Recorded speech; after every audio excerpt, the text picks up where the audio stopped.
tonight on Access TV. Live live with Gotham Comedy Live. Get ready to laugh with Ryan Hamilton, Cyrus McQueen, Pat Brown, Ben Roy, and your host, Tom Papa. From the Gotham Comedy Club in New York City. Live. All happening right now. Ladies and gentlemen, your host, Tom Papa.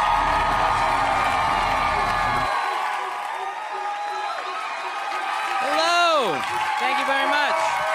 Thank you. Thank you very much. Welcome to Gotham Live. Very exciting, and we are live. This is happening right now. This isn't like live and then a tape. No, right now.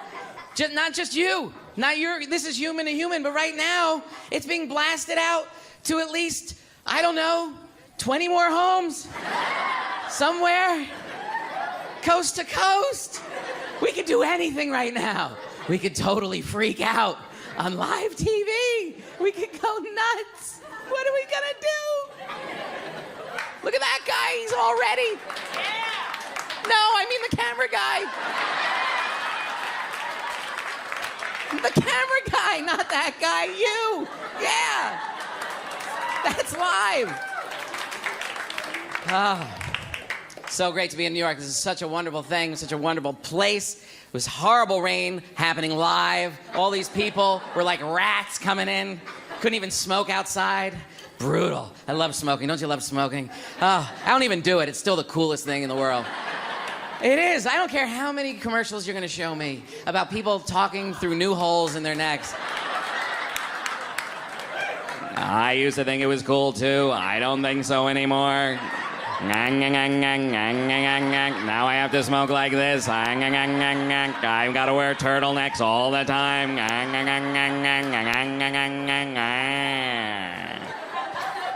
Oh, maybe it's not that cool. But then I see one guy in a commercial just going, I think we should kill him right now. I'm like, we got to get cigarettes. We got to get cases or cartons, however they sell them. You just look like you're in control of the world. You have a prop and you're just completely, you can control every social situation. You're at a party with a group of people. There's gonna come that moment where you run out of stuff to say and it's gonna get uncomfortable and smokers just, I'm going for a smoke, and they leave. I can't leave, I gotta sit there and take it. I can't be like, I'm gonna go stand on your lawn by myself for a minute.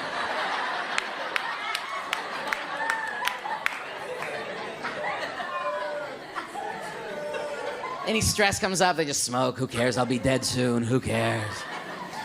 I've had a stressful summer. It was horrible. My family, whole family on vacation. Whole family. I have a family. Do you have a family? Yeah? You, what do you have? A wife? A wife, good. Have you made people yet? Have you made? Oh, yeah. You wait. I've made my own people. And I'm their leader. So when they say they want to go on vacation, I have to take them all. I have to make the whole thing happen. This is every father after a family vacation. Did you have a good time? They had a great time. I spent $10,000, no sex. I bought food for people who don't eat it, stood in lines for things I do not enjoy, slept with my pants on for a week. It's weird when you travel with your family because you realize you don't really know them. Like when you're at home, you're like bees in and out of the hive. You don't really see each other that often. You don't really know what they do. Then you wake up that first morning in the hotel room just looking at each other. You're like, ha ha ha, you guys are weird. Does the little one always do that? I didn't even know we had her. You're weird. Big thing though, the kids were packing. The kids actually got to pack their own suitcase and wheel it themselves. For years, I would have to carry things on my back like a mule. And now they just, boom, oh, I cried at the gate. It was amazing. But they're not good at packing. They can't do that part.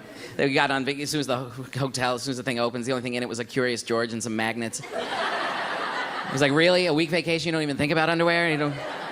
And still learning about my wife. God bless her, still learning. Ah, she's a talker. She's a talker. 13 years together, still coming up with new stuff to say every goddamn day. From the minute I open my eyes till about a half hour after I fall asleep, she's talking to anybody. The housekeeper at the hotel doesn't speak any English at all. My wife just sees a face, and then my mother said she didn't like my hair. Can you believe that? This poor woman's like, oh no. That's terrible. Then we come home and starts talking to our cats. Cats, they don't speak any language at all. My wife just sees 2 ears, like, I should fill those with talking noises. How many times have I told you not to go on this counter? We talk about this every day, and the poor cat's like, meow, meow. That's terrible, meow.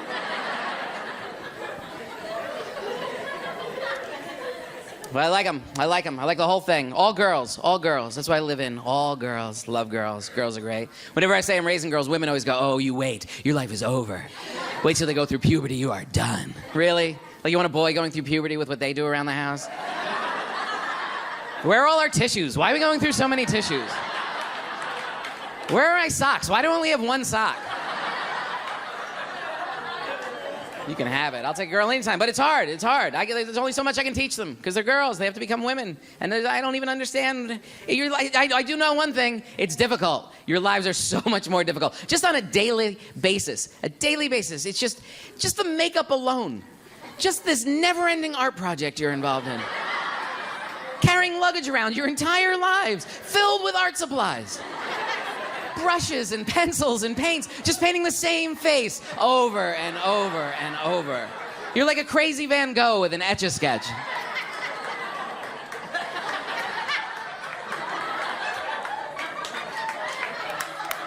And I don't even know why you do it. Who are you doing it for? Who are you doing it for? It's not for us. We don't care.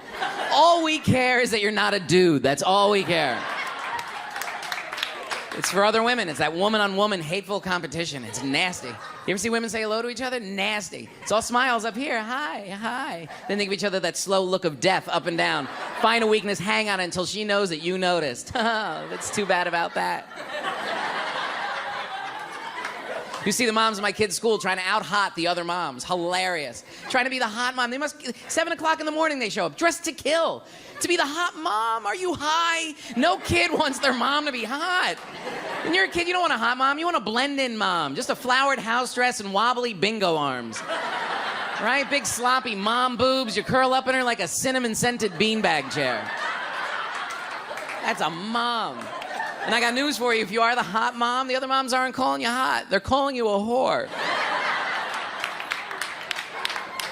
The whole idea of what it is to be a woman in the culture is demented. I don't even know what to tell my kids, right? Every image of a woman is something you can't be, and it's something we're not interested in, right? Every image of a woman, she's 6'8", emaciated, little boy boobs and bubble lips, just scowling at us through black mascara.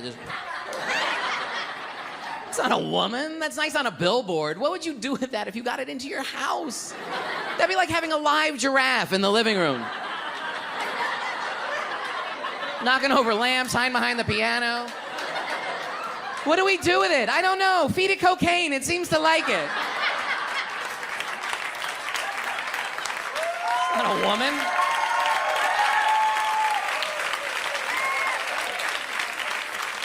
You want a woman, a partner for the rest of your life? Get a strong woman. Get one with a big back. Help you mow the lawn once in a while. You don't want a cool, skinny chick. They get sick easy. Get a strong chick. Stands at the stove and stirs for hours. Welcome home. Children play in playground. We not have playground. I build it. They play now. Thank you guys very much. You guys are an awesome crowd. Thank you so much. We're going to have a great show. A great time. All live. Stay tuned for more laughs on Access TV.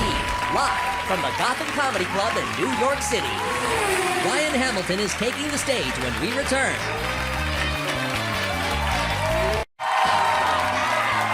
Welcome back to the Access TV presentation of Gotham Comedy Live. More laughs happening right now.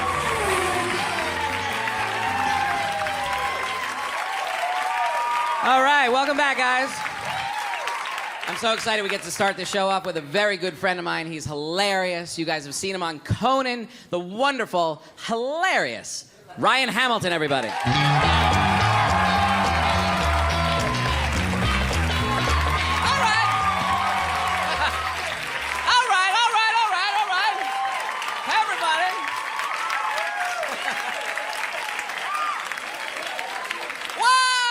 Wow! I made it! I'm on the Where do you want to start? You want to start with my face? What do you want, audience?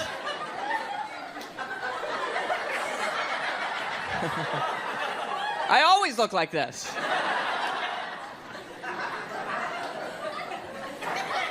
People tell me I look like a white Chris Rock. Do you think that's true? All right.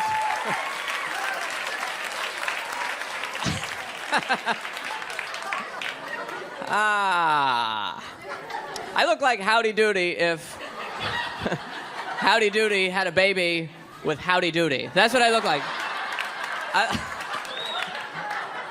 I look more like a puppet.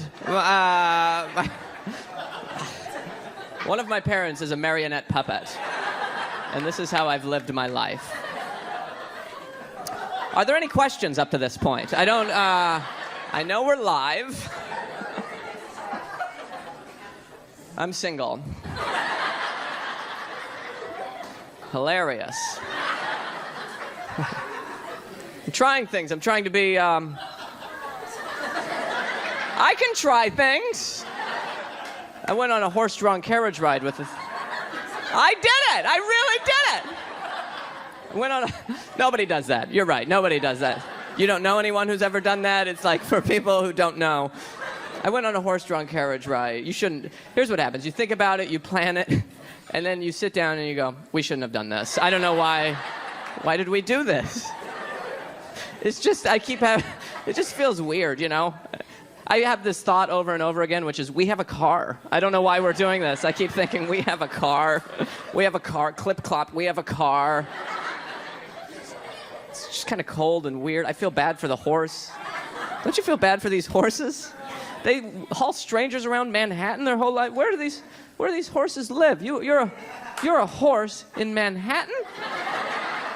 Where do you live? In my head, he's got a fourth-floor stable walk-up in Chinatown, and he's got to climb up the stairs and kicks the door open and goes, I got to get out of this city. I don't know.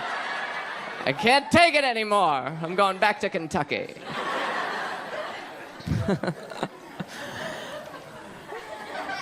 Why do we think this notion of the past is so romantic? We do that, though, right? But like 100 years from now, we're going to be going, hey, sweetie, you want to take a Ford Focus around the park? Should we do that? Isn't that, it's exactly what we're doing.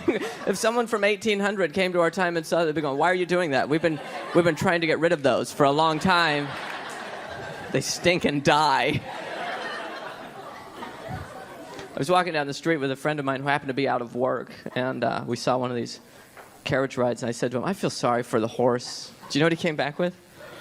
Well, I bet he's happy to just have a job. That's the point you're at in your life? You're jealous of the animals who are working? He's got an attitude like these horses are coming over here and stealing all our jobs.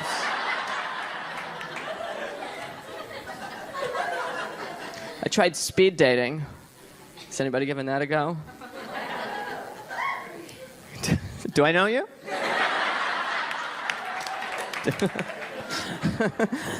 Two people are like, yeah, we did that. You know the concept, right? You meet a lot of people in a short amount of time. Here's what's interesting about speed dating. If one rejection a week isn't enough for you, give this a whirl. Because 30 an hour is a real rush. It really...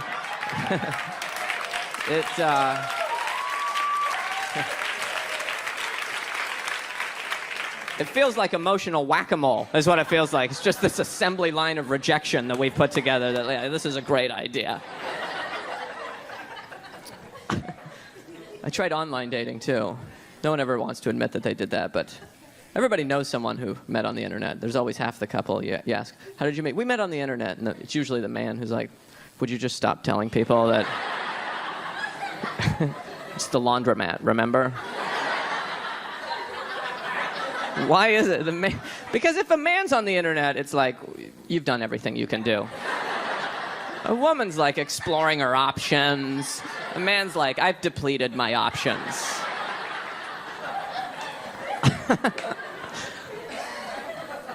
I was reading in a magazine. It said if you're not involved in one of these online dating services, you're just going to get left behind socially, you know. So I signed up, and it changed my life. I went from feeling pretty good about myself to feeling like a leper alone in a room typing. That's what I felt like. Just, oh, look, she likes the outdoors too.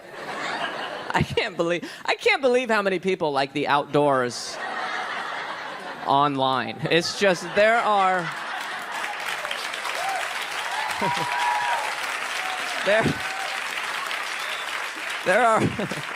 there are a lot of hypocrites at home typing about their love for the outdoors with carpal tunnel syndrome. Just, I love hiking. Are you there? Where are you? Some technology is amazing. You know, what do we do without a cell phone? It's great. I can communicate mobile, and it sucks all the grease right off my face. Have you ever noticed that? It's disgusting. Don't act like you don't have this problem. This is a universal problem. People stare at me like, not me. Yeah, you. Every time I get off the phone, I'm like, is there Crisco in my ear? What do I do with... This is disgusting. I should clean it. Nobody ever cleans it. You do the same thing I do. You look at it, you go, that's awful, and then you just rub it on your pants, and then right back to your face. Yeah, I'm still here. I'm exfoliating. How are you? Yeah, I'm...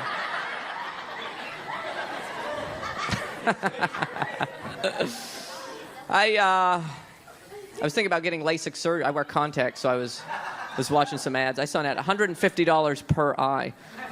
Seems low. I'm not into bargain surgery. You know, I'm gonna go ahead and spend the extra cash for the laser in my eye.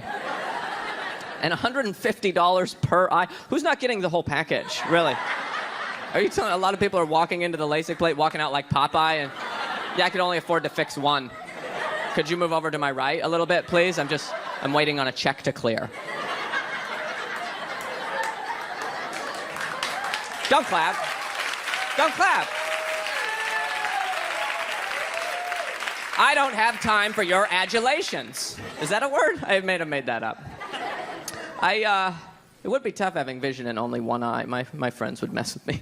Hey, Ryan, you want to go check out a show? We're going down to the IMAX. No, I'm going to stay in. I got a sight in my rifle. And I got this new kaleidoscope I've really been wanting to check out, so... I did that joke once, and a woman in the audience yelled out, I just had one eye done. She was for real. She had one eye surgically corrected for long. She kept the other eye for nearsighted vision. What kind of personal hell did you create for yourself? I'm reading. I'm driving. I'm driving. I'm reading again. I'm cooking. I'm cooking. Flight simulator. Crossword puzzle. Frisbee.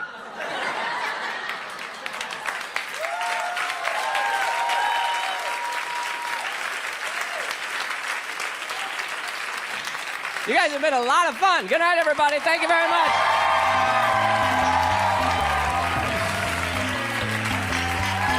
Stay tuned for more laughs on Access TV, live from the Gotham Comedy Club in New York City. Cyrus McQueen is taking the stage when we return.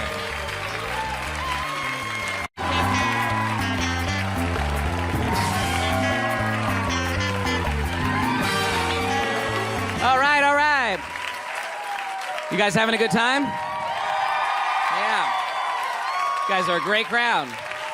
You're an awesome, awesome crowd. And you're very good looking. You're a very good looking crowd. It usually doesn't happen around here. Usually very ugly, but everyone's really working it.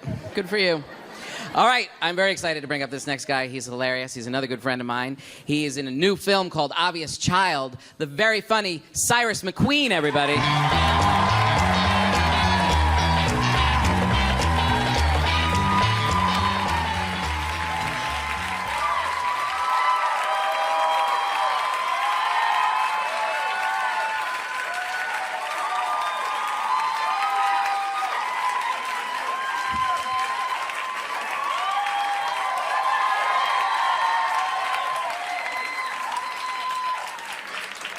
What's up? God damn. Feels good to be on stage. Well, you know, comedy does run in my genes. It does. My father was like a cross between Bill Cosby and Richard Pryor. He was. He was Cosby-like in that he would hide snacks around the house. It was true. And he was like Richard Pryor in that he freebased cocaine. Cracking up all the time, Daddy, cracking up. Oh, man. I feel like there's a lot going on in the news to address. Just last month, the Supreme Court struck down the Defense of Marriage Act. That was a huge step forward for this country. Monumental step forward. Monumental. Now, people forget, Obama came out and supported gay marriage like 4 years ago. He did. Because I remember at the time they were saying that it could go down as Obama's I have a dream moment, which I found fitting. Can't you see Obama giving that speech? Let freedom ring. Let it ring from the streets of San Francisco to the timeshares in Far Island. Let it ring. Let it ring from the beaches in Provincetown to the unlimited mimosa brunches in Chelsea. Let it ring.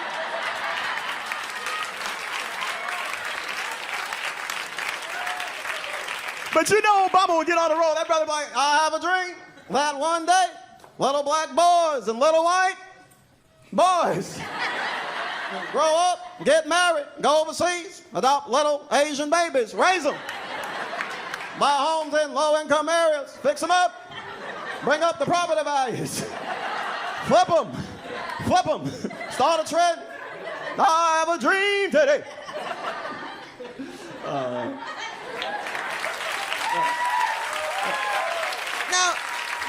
Now, he was inaugurated on Martin Luther King Day, let's not forget. Because I remember I was home, I'm flicking through the channels. I noticed that most of the networks seem to reflect the festive atmosphere in D.C.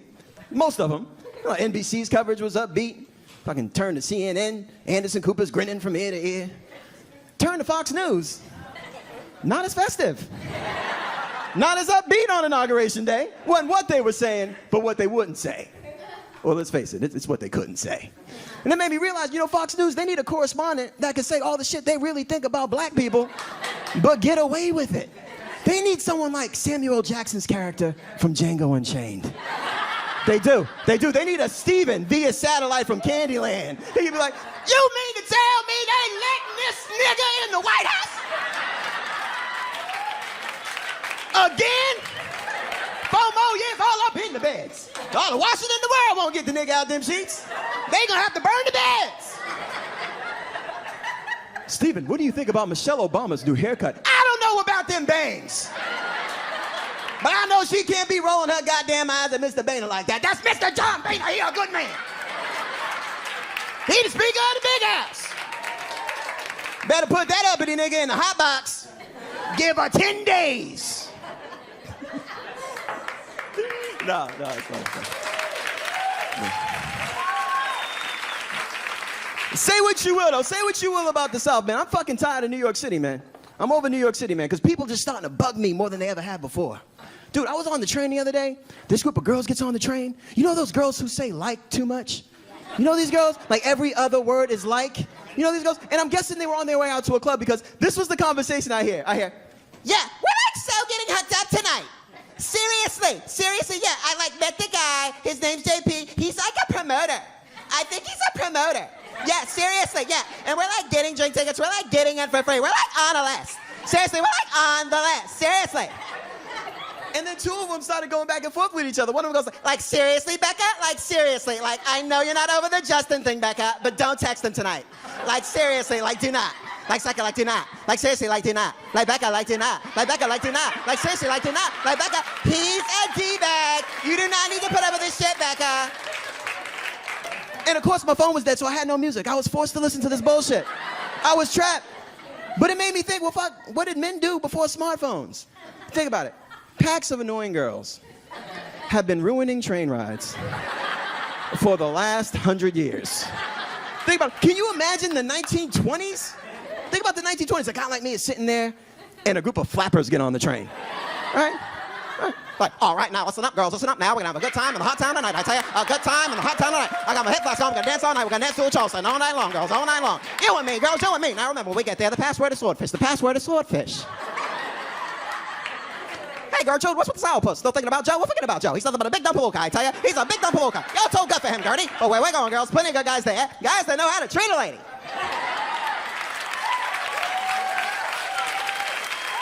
Now remember, when we get there, the password is swordfish, you know? 1928 on the A train, shit. But back then, men would yell at women, so they'd be like, hey, you broads, pipe down. They go, what's it to you, Buster? Why don't you put an egg in your shoe and beat it? Right, girls? Right, girls? Oh, man. I really can't make fun of white girls too much. My girlfriend is white. She is. She's white. She's white. Funny thing I've learned, though, hard being racist when you have a white girlfriend. Okay. Can't just come home complaining about white people. Them days are over. Them days are over. But what I started to do is, y'all, I'll take the white person I want to complain about, and I'll just replace him with a homeless guy. Dude, works like a charm. I'm just like, I was just in Park Slope at Starbucks. This fucking homeless guy runs right into me with a stroller. No sorry, no excuse me. I'm like, well, fuck it, the world doesn't revolve around you and your precious little beer bottles, okay? You entitled homeless bitch, you know?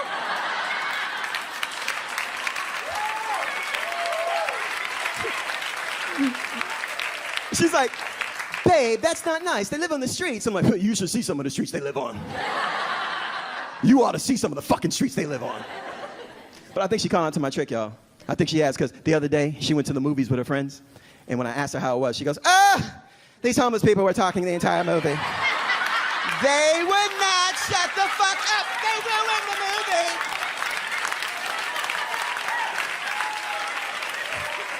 They came in 30 minutes after it started. They brought in their own food. You know how those homeless people are. Touche, baby. Touche. I think I'm gonna leave you guys on this. The other day I was home watching television, and that Dos Equis commercial comes on. You know the one? The most interesting man in the world, right? And I'm looking at this fucking beard. I'm like, shit, man, I'm starting to look like the most interesting black man in the world. And then I thought, well, what would them commercials be like, right? He's had a penis reduction. Twice. Bloods and Crips both attend his house parties. Oprah reads books that he recommends.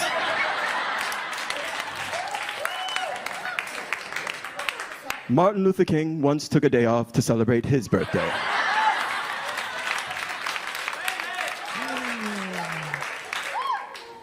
Fat white women chase him. He's the most interesting black man in the world.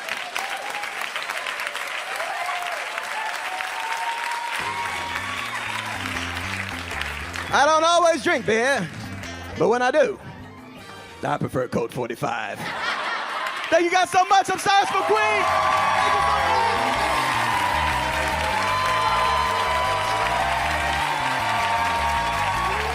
Stay tuned for more laughs on Access TV, live from the Gotham Comedy Club in New York City. Matt Brown is taking the stage when we return.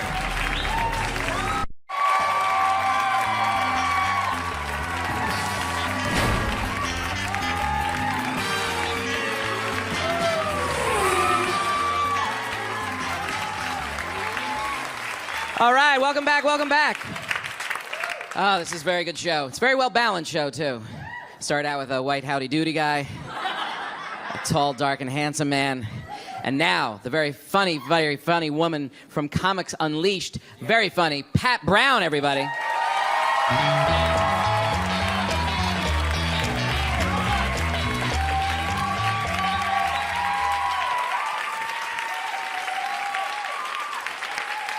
All right, thank you. Appreciate you. Thank you so much. I appreciate it. Where are the tourists at? Where are you guys at? Tourists? Yeah. Welcome. I'm a tourist too. I just live here. I'm the worst kind. I'm the one that stayed, man. New York is just a different animal. I'm trying to get used to it. It's just a really different animal. I think cities got personalities, right? Because I'm originally from Atlanta, Georgia. And like Atlanta, we just way laid back. We just are. We way laid back. I don't know what it is. I don't know if it's the weather, the tradition, the racism. We just way laid back. We just are. You know, you can bump somebody in Atlanta. They say, excuse me. You say, excuse me. This shit can go on for about 30 minutes. Not in New York. New York, y'all's hype, man. Y'all power walking. Y'all go. Let's go. Let's move. Let's go. Let's go. I remember the first time I was at Times Square, I got bumped like 200 times. I'm a Southerner. I said, excuse me, 200 times. You know, ain't nobody said it back. I was like, damn, did they all mean to do it? Now I'm paranoid as hell because I'm thinking 200 people got beef with me for no damn reason. And I live in Harlem, right? I live in Harlem by choice. Yeah. Yeah. By choice. It's by choice, yeah. It's too much pressure living around white people. Yeah. Yeah, I survey too much. I ask too many damn questions. How your hair get like that? What's shea butter? What ashy mean? Leave me alone, damn it. Leave me a damn alone. And I didn't know Harlem had such a negative, people had such a negative view of Harlem. I really didn't know that. Sometimes I tell people I live in Harlem, they look sorry for me. Like they look like they feel really sorry for me. Like they want to adopt me and give me fresh drinking water. And I live in a really good part of Harlem. I really do. I live around a lot of black working class people, and I got just enough white people in my vicinity to have a good grocery store. Hell yeah, that's important. That's important. I don't know why white people don't think black people eat lettuce. We love lettuce. Give me some lettuce. Please give me some lettuce. I love lettuce. Oh, I hate a grimy grocery store. That's my pet peeve. I hate a grimy grocery store. You know when your grocery store is bad when you go inside and they have a dark alley. I was like, hey, dude, where's the relish? She said, down there. I'm like, damn, would you walk with me? I want to get raped just over some condiments. Yeah, it's hard. Oh, it's hard, though. I'm trying to, being a New Yorker now, 8 million people, I'm trying to find somebody. I am single, but I'm trying to quit. I don't know. Yeah, single's hard. I don't care what nobody. Single sucks. You hear me? Single sucks ass. Single sucks open ass. Yeah, open ass is more emphatic like that. Yeah, because when you see an open ass, you got to ask yourself, why is that ass open? Who opened the ass? Now there's an investigation, there's crime tape. I tell you, it's hard for me because I think when you get older, it's a little harder to date. Anybody single over 35? Single over 35? Anybody? Yeah, that is slim pickings. That is slim pickings. It is. Single over 35 is slim pickings. That's like an old bag of Halloween candy. Ain't no Snickers left, ain't no Reese's Cups, ain't no Hershey's. Hell yeah. Yeah. Ain't no Hershey's, just black licorice left and candy corn, boy. Yeah, it's a Tootsie Roll in there, but ain't got no wrapper on it. You're like, I ain't gonna mess with it. I ain't gonna mess with it. It might kill me. It might kill me. It might kill me. That's all I want. I love little things. Little things turn me on. This is my little thing. I love a nice smile. If I can find this in the 30s and the 40s, if I can find somebody with a nice smile that teeth go all the way back, if I can find that, somebody feel me, teeth go all the way back. You know what I'm talking about? Why is this always missing? Right here, right here. Like a block of Lego done fell out that mug. So what, you just gonna chew on one side the rest of your damn life? Right here, this is strong side. This is for meats and cheeses right here. This is right here. You can open a bottle with that side. That's the strong side. This is the soft side. This is for oatmeal, cream of wheat, pudding. This is for soups and breads, people. It's soups and breads. It's the people here ain't laughing, goddamn. Like, that's how you laugh when you ain't got no teeth in the back. Like, oh, this is just storage. That ain't nothing but space back there. That ain't nothing but storage. But you know what it is, people? Is healthcare. It's the difference between dollars and cents. It's just merely economics, what it comes down to. Because when you get in your 30s and 40s, everybody in here, when you get in your 30s and 40s, you're going to need a root canal. You're going to need a crown, something like that, right? How much is that, people? $10, $11, $100. How much to pull it? $75. That is the difference between fix it or fuck it. It is. Yeah. Yeah, it is. You be trying to hold on to that little raggy little tooth as long as you can, right? You do crazy stuff. You chew on one side, eat pudding for a month, all kind of crazy stuff. Finally, that pain get too hard, much for you gotta go in. You gotta go to the doctor. You gotta go to the dentist. Like, hey, man, what can we do about this? He's like, yep, you're gonna need a root canal. I'm like, damn. How much is that? $1,200. Ugh. How much to pull it? $93. You're like, shit. Ooh.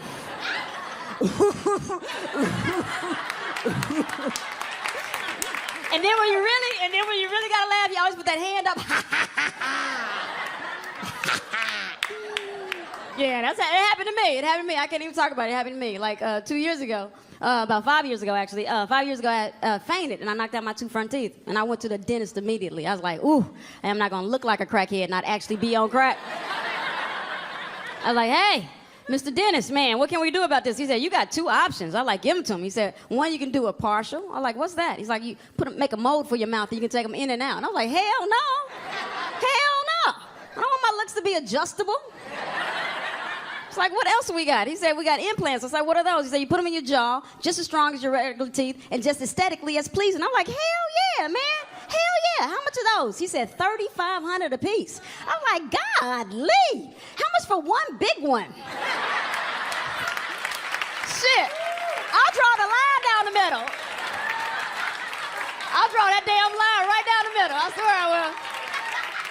Shoot. That's a lot to bite an apple, you hear me? I'll buy a blender and never chew again. Forget chewing. Don't need to chew. Ladies, before I get out of here, I want to talk to you real quick. Ladies, make sure you take care of yourselves. Make sure you go to gynecologist. I know why you want to go. Doesn't it seem strange you got to pay him? You lay up for him for about 20 minutes, you got to pay him. That's how I always write the check for the wrong amount. Because I figure if I lay up for it, you're going to call me the next day. Playing with my emotions. You all up in here. I thought we had something. Hey, guys, my name is Pat Brown. Thank you so much. Stay tuned for more laughs on Access TV, live from the Gotham Comedy Club in New York City. Ben Roy is taking the stage when we return. Welcome back to the Access TV presentation of Gotham Comedy Live. More laughs happening right now. All right, all right. All right, all right. Welcome back, everybody. Welcome back. This has been an awesome show. You guys have been great laughers. And all you people at home with a laptop on your lap, it's getting kind of hot. People watching TV old school, no problem. We're going to round out the show with a great, great comedian. You may know him from HBO's Funny as Hell. Let's hear it for the very funny Ben Roy, everybody.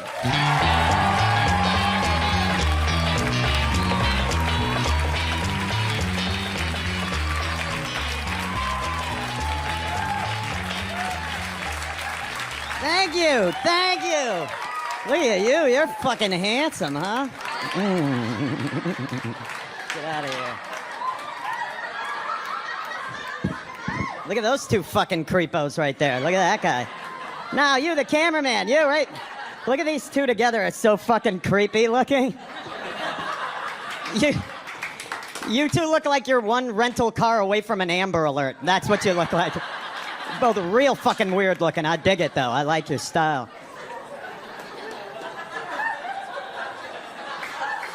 I'm wicked excited to be here. You guys have seen a lot of awesome comedy, and I'm just gonna say this real quick. You've seen a lot of great comics, and I'm sure you've seen a lot of comedy shows, and as you know, it's common for a lot of comics to announce when they're on their last joke. They just kind of let you know that they're finishing up. I, unfortunately, am a long-form comic. I write longer jokes. So I'm gonna get out of here on this one.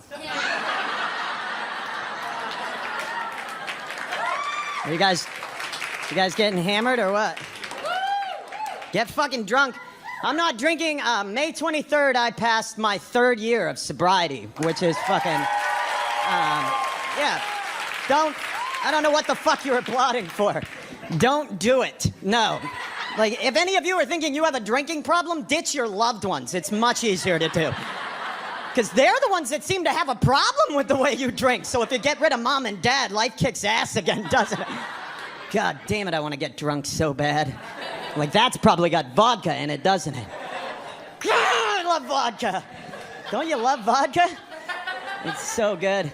I can't drink vodka anymore, though. That shit's the key that opens up the door to where I keep all my baggage.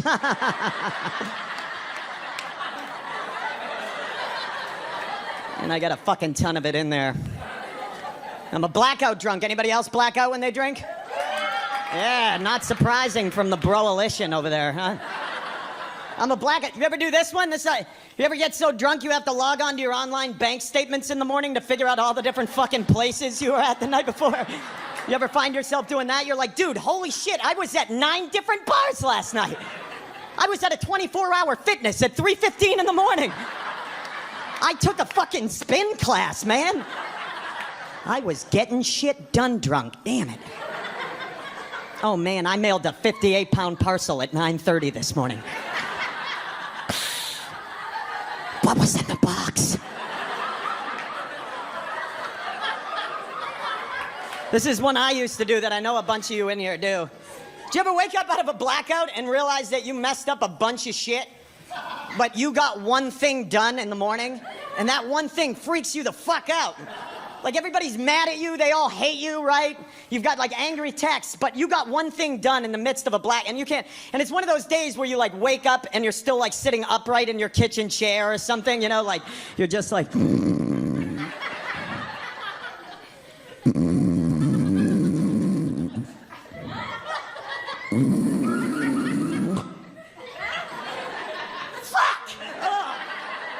God, what the fuck?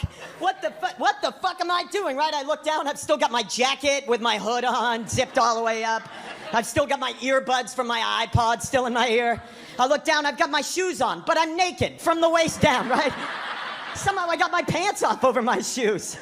I look out in the living room, I tipped over the bookshelf, there's like CDs and DVDs. My cat doesn't look right, he does not look good at all, right? The cat's looking up at you like, I saw some shit last night, man. Right? But if I look down on my nightstand, my contact lenses are in their cases, safe and fucking sound. Right. And judging by your applause and your weird Arsenio Hall whoop that you just did, judging by that, that means a lot of you in here do that shit, right? But where the fuck are our priorities when we've been drinking? Because I'm concerned about my eye health. But apparently I'm not concerned about the fact that I crawled out of a music venue bathroom the night before on my hands and knees up onto a city bus, which means that I got home and licked my weight in public transit bacteria off my fingertips because I'm buck naked eating hummus on my bathroom floor, right? But I wouldn't want to get an eye infection. No way, Wall Street. Screw that. That lasts 48 hours. Fuck that. A tapeworm? I'll take my chances. But an eye infection, not for this guy.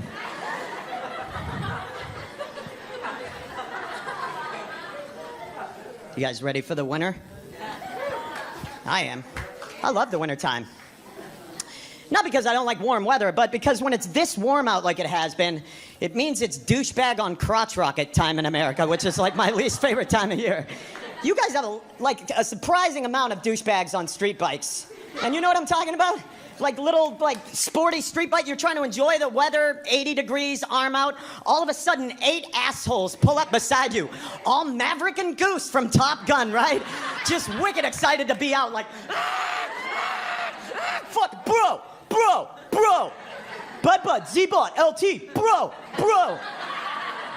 I want to lean out the window and be like, hey, listen. You guys don't look cool on those things. You look like a dude riding a really aerodynamic other dude. Fuck you, bro. That's a man's bike right there, yo.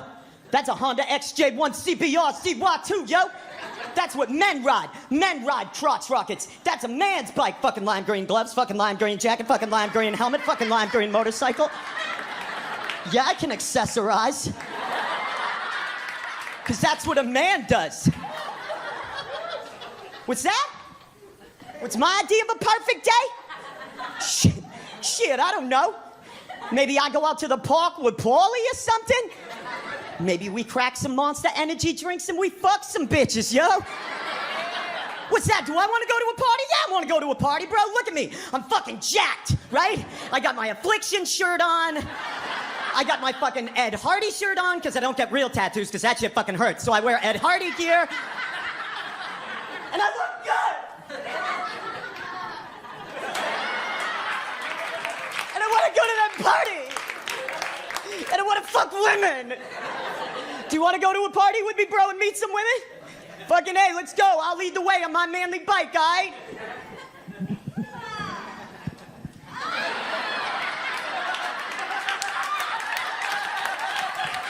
There you go, New York. That's your masculine machine right there. Yo, what's the matter, bro? Your bike broke down? Well, get on the back of mine then, yo. Oh, shit, there's some girls right there. Zzz.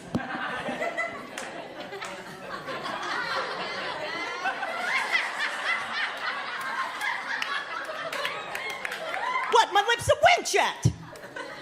Hey, yo, girl, you want to take a ride on my motorcycle or what? Yeah? Are you wearing a G-string? You better be if you're a chick on a crotch rocket, right? Because it's like a prerequisite that you are, because we all get stuck behind this bike with this chick in your windshield at the light doing this, right? You get this shit, right? And she's got her slut suspenders hiked all the way up to her armpits. It looks like a big pink McDonald's logo up her back, right? I'm riding behind her. I'm like, honey, I feel like fucking a Big Mac for some reason. You guys have been an amazing audience. Thanks a lot. My name's Ben Roy. Stay tuned for more laughs on Access TV, live from the Gotham Comedy Club in New York City.